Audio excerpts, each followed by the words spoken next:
Hi friends, science study 247 YouTube channel पर आप सभी का बहुत बहुत स्वागत है। मित्रों, आज हम लोग फोर ब्रेन के बारे में पढ़ेंगे, यानी अग्र मस्तिष्क के बारे में आज अध्ययन करेंगे। तो देखिए मित्रों, इसके तीन भाग होते हैं, थैलेमस, हाइपोथैलेमस और सेरेब्रम, जिसको प्रमस्तिष्क कहते हैं। अब बात करते हैं थैलेमस की।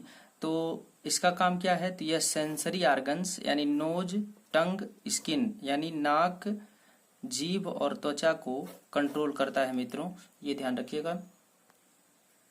और यह ठंडा, गर्म तथा दर्द का अनुभव कराता है। यह कंटिन्यू 55 मिनट तक कार्य कर सकता है। मित्रों, अब बात करते हैं हाइपोथैलेमस की। तो यह ग्लैंड की तरह कार्य करता है। यह हार्मोन बनाता है और हार्मोन बनाने के कारण इसको अंतःस्रावी ग्रंथि भी कहते हैं। अब याद रखिए मित्रों, हम लोग जो है ग्रंथि पढ़ चुके हैं, तो उसमें इंडोक्राइन ग्लैंड कितनी होती हैं? 9। तो 9 होती हैं। तो इसमें जो 7 ग्लैंड होती है उसको कंट्रोल करने वाला एक पिट्यूटरी ग्लैंड होता है, और 7 ये हो गया, एक ये 8, और उसके बाद इसमें से एक हाइपोथैलेमस ग्लैंड होता है, यानी 7 ग्लैंड को पिट्यूटरी ग्लैंड कंट्रोल करती है। इसलिए पिट्यूटरी ग्लैंड को हम लोग मास्टर ग्लैंड कहते हैं। हाइपोथैलेमस जो है ये पिट्यूटरी ग्लैंड को कंट्रोल करता है। याद रखिएगा मित्रों, हाइपोथैलेमस जो ग्लैंड है वो जो है पिट्यूटरी ग्लैंड को कंट्रोल करता है, इसलिए इसे मास्टर ऑफ मास्टर ग्लैंड या सुपर मास्टर ग्लैंड भी कहते हैं। ये ध्यान रखिएगा। अब देखिए, फंक्शन ऑफ हाइपोथैलेमस। हाइपोथैलेमस के कार्य किसकी तरह? एज ए ब्रेन यानी मस्तिष्क की तरह क्या कार्य करता है ये? तो यह भूख, प्यास का अनुभव कराता है। यह इमोशंस, फीलिंग्स यानी भावनाएं आदि का अनुभव कराता है। यह एंगर, बिहेवियर, मूड, हेट यानी क्रोध, व्यवहार, मूड और घृणा आदि का फीलिंग कराता है। मित्रों, इसको ध्यान रखिएगा। यह बॉडी के टेम्परेचर को कंट्रोल करता है, इसलिए इसे शरीर का तापमापी यानी थर्मामीटर ऑफ बॉडी भी कहते हैं। याद रखिएगा मित्रों, इसको जो है थर्मामीटर ऑफ बॉडी भी कहते हैं। फोर ब्रेन के तीसरे पार्ट पर आते हैं। तो तीसरा है आपका सेरेब्रम, प्रमस्तिष्क। तो यह मानव के ब्रेन का सबसे बड़ा भाग होता है। यह मस्तिष्क का 2/3 भाग होता है। इसे इंटेलिजेंट माइंड यानी बुद्धि देने वाला दिमाग कहते हैं। इसके 2 भाग होते हैं, राइट हेमिस्फीयर और लेफ्ट हेमिस्फीयर। याद रखिएगा मित्रों, इसके भी 2 भाग होते हैं, राइट हेमिस्फीयर और लेफ्ट हेमिस्फीयर। अब देखिए मित्रों, ये प्रमस्तिष्क है। तो ये वाला जो है राइट हेमिस्फीयर है, या इसको राइट पार्ट बोलते हैं, और ये वाला जो है ये लेफ्ट हेमिस्फीयर यानी लेफ्ट पार्ट है। और ये बीच में रिक्त स्थान होता है, स्पेस होता है। मित्रों, ये जो है ये बीच में रिक्त स्थान होता है, स्पेस होता है, और इस रिक्त स्थान को बोलते हैं सल्कस। याद रखिएगा मित्रों, कई बार एग्जाम में पूछा हुआ है, इस रिक्त स्थान को यानी राइट हेमिस्फीयर और लेफ्ट हेमिस्फीयर के बीच में जो रिक्त स्थान होता है उसको सल्कस बोलते हैं। मित्रों, याद रखिएगा, बहुत बार एग्जाम में पूछा हुआ है।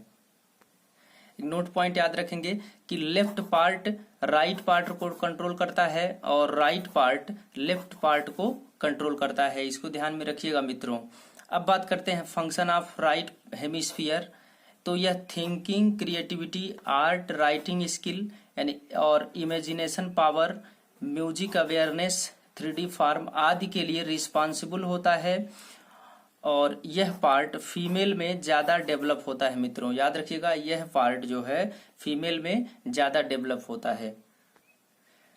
अब बात करें फंक्शन ऑफ लेफ्ट हेमिस्फीयर का। तो यह aptitude, reasoning, mathematics, verbal and non verbal reasoning और logical reasoning, maths and science आदि के लिए रिस्पॉन्सिबल होता है, और यह पार्ट मेल में ज्यादा डेवलप होता है। और फीमेल दोनों हेमिस्फीयर का एक समय यूज कर सकती हैं, जबकि मेल जो है एक बारी में एक ही हेमिस्फीयर को यूज करता है। इसको भी ध्यान में रखिएगा मित्रों। अब बात करते हैं लोब्स ऑफ सेरिब्रम। तो इसमें सामान्यतः 4 लोब्स होती हैं। देखिए, ये जो है ये frontal lobe, parietal lobe, occipital lobe, temporal lobe और हिपोकैम्पस लोब। यानी हिपोकैम्पस को जो है, याद रखिएगा मित्रों, हिपोकैम्पस जो है माइंड का पार्ट है, लोब नहीं कह सकते हैं, लेकिन बेसिकली 4 लोब्स होते हैं, याद रखिएगा। अब बात करें फंक्शन ऑफ फ्रंटल लोब की, तो इसका कार्य क्या है। तो देखिए, ये व्यक्तित्व विकास, memory formation, will power, decision making, concentration power यानी एकाग्रचित क्षमता, इसके लिए रिस्पॉन्सिबल होता है मित्रों, याद रखिएगा। अब बात करें फंक्शन ऑफ पेरिएटल लोब, तो यह लॉजिकल रीजनिंग, मैथमेटिक्स और कैलकुलेशन के लिए रिस्पॉन्सिबल होता है। बात करें फंक्शन ऑफ ऑसिपिटल लोब, तो यह ऑडिटरी फंक्शन और फीलिंग्स और इमोशन के लिए रिस्पॉन्सिबल होता है। और फंक्शन ऑफ टेम्पोरल लोब, तो ये ड्रीम फॉर्मेशन के लिए रिस्पॉन्सिबल होता है, स्वप्न दिखाने के लिए रिस्पॉन्सिबल होता है। बात करें फंक्शन ऑफ हिपोकैम्पस, तो इसे स्टोरेज ऑफ मेमोरी कहते हैं, इसे hard disk of human brain भी कहा जाता है। याद रखिएगा मित्रों, ये दोनों एग्जाम में पूछे हुए हैं। हिपोकैम्पस को स्टोरेज ऑफ मेमोरी कहा जाता है और इसको जो है hard disk of human brain कहा जाता है, इसको आप ध्यान में रखिएगा।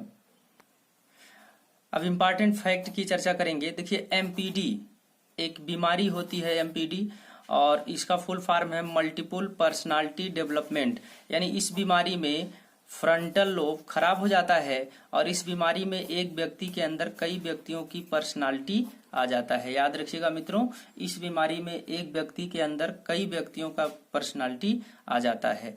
अब एक नाम सुने होंगे एमिगडला। एमिगडला तो यह फोर ब्रेन का एक पार्ट है, यह इमोशन को जनरेट करता है। याद रखिएगा, एमिगडला जो है इमोशन को जनरेट करता है। हिपोकैम्पस की बात करें तो यह भी फोर ब्रेन का ही एक पार्ट है, यह शॉर्ट टर्म मेमोरी एसटीएम को लॉन्ग टर्म मेमोरी एलटीएम में कन्वर्ट करता है मित्रों।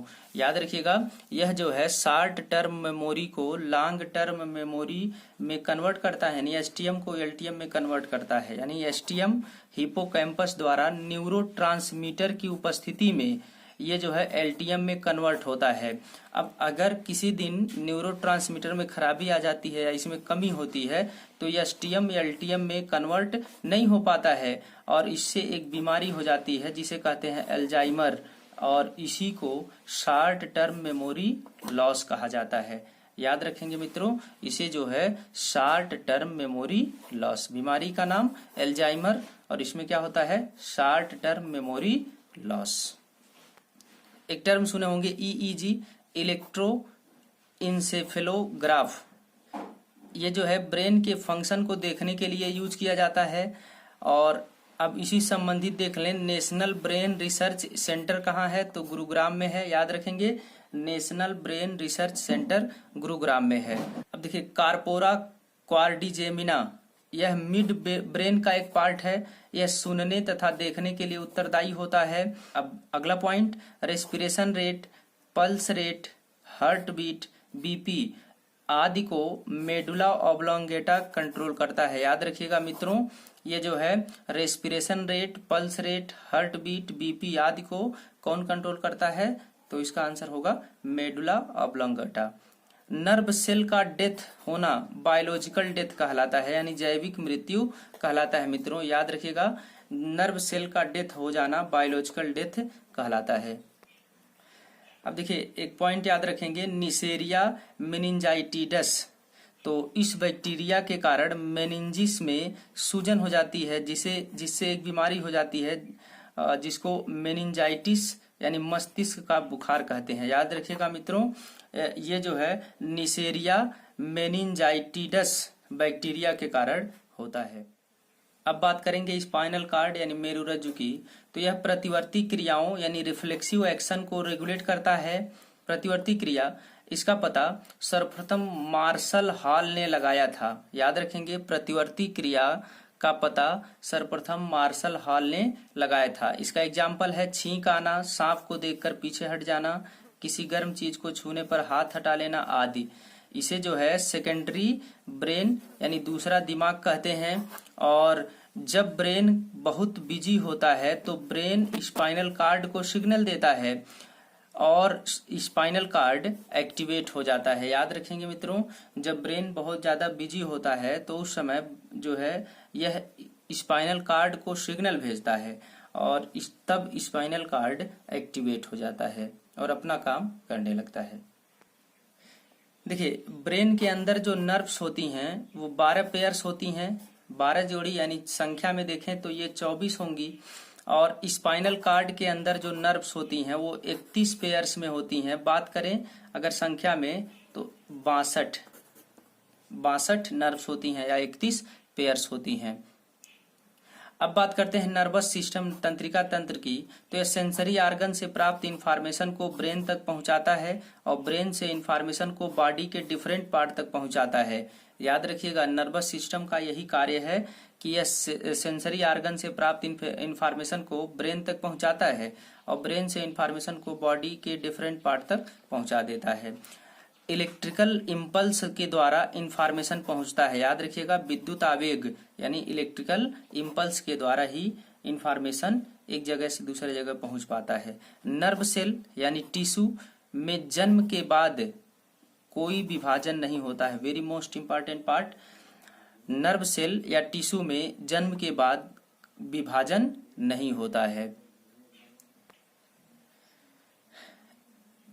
इसमें रीजनरेशन पावर सबसे कम होता है, यानी नर्वस सिस्टम जो होता है उसमें रीजनरेशन पावर बहुत कम, सबसे कम होता है।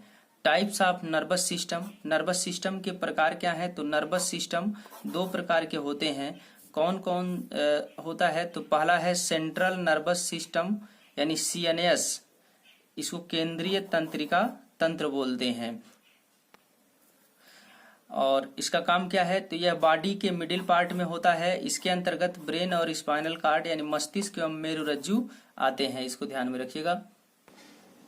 दूसरा है पेरिफेरल नर्वस सिस्टम PNS, परिधीय तंत्रिका तंत्र। तो यह सेंट्रल नर्वस सिस्टम से अटैच होते हैं। ये तंत्रिका तंत्र 2 प्रकार के होते हैं, एक होता है सोमैटिन नर्वस सिस्टम और एक होता है ऑटोनोमस नर्वस सिस्टम। अब बात करें, अगर नोट पॉइंट याद रखेंगे, ब्रेन से अटैच जो नर्वस सिस्टम होता है उसे कार्नियल नर्वस कहते हैं और जो स्पाइनल कार्ड से अटैच नर्वस होता है उसको हम स्पाइनल नर्व्स कहते हैं। याद रखेंगे मित्रों, जैसे फिगर में एक दिखाया गया है कि यहाँ देख पा रहे होंगे, ये मान लीजिए माइंड है। अब इस माइंड से ये छोटी छोटी नर्व्स जुड़ी हुई हैं, तो इनको बोला जाता है कार्नियल नर्व्स। और जो ये स्पाइनल कार्ड है, तो स्पाइनल कार्ड से जो नर्व्स जुड़ी हुई हैं उसको स्पाइनल नर्व्स बोलते हैं, इसको ध्यान में रखिएगा। कार्नियल नर्व्स की संख्या 12 जोड़ी होती है, स्पाइनल नर्व्स की संख्या 31 जोड़ी होती है, इसको ध्यान में रखिएगा। अब बात करें, जो PNS है उससे इंफॉर्मेशन वॉल्यूंटरी मसल्स के पास जाती हैं, पेशीय ऐच्छिक पेशी तक ये आती हैं। PNS से इंफॉर्मेशन ऐच्छिक पेशी तक आता है और PNS से इंफॉर्मेशन नॉन वॉल्यूंटरी मसल्स यानी अनैच्छिक पेशी तक आता है। ये ऑटोनोमस नर्वस सिस्टम का कार्य है, ये सोमैटिन नर्वस सिस्टम के अंतर्गत आता है, इसको ध्यान में रखिएगा। अब बात करें, ऑटोनोमस नर्वस सिस्टम 2 प्रकार के होते हैं। तो ये सिंपैथेटिक नर्वस सिस्टम यानी अनुकंपी स्वाधीन तंत्रिका तंत्र और एक पैरासिम्पैथेटिक नर्वस सिस्टम परानुकंपी स्वाधीन तंत्रिका तंत्र। अब इसके काम क्या है, ये क्या करता है? तो याद रखेंगे, जो सिंपैथेटिक नर्वस सिस्टम यानी अनुकंपी स्वाधीन तंत्रिका तंत्र है, यह एक्साइट करने वाला सिग्नल भेजता है। एग्जाम्पल के रूप में मान लीजिए हार्ट बीट बढ़ गया, यूरिन फॉर्मेशन का फीलिंग आना, ये सभी इसी के एग्जाम्पल हो गए। पैरासिम्पैथेटिक नर्वस सिस्टम क्या करता है? तो यह शांत करने वाला सिग्नल भेजता है, इसको ध्यान में रखिएगा मित्रों। तो उम्मीद करते हैं वीडियो आपको पसंद आया होगा। वीडियो पसंद आ रहा है तो लाइक शेयर सब्सक्राइब करते रहें और बेल आइकन को दबा लें ताकि आने वाले वीडियो के नोटिफिकेशन आप तक पहुंच सके। इसे ज़्यादा से ज़्यादा शेयर करने का काम करें मित्रों। चलिए मिलते हैं अगले वीडियो में, तब तक के लिए बहुत बहुत धन्यवाद।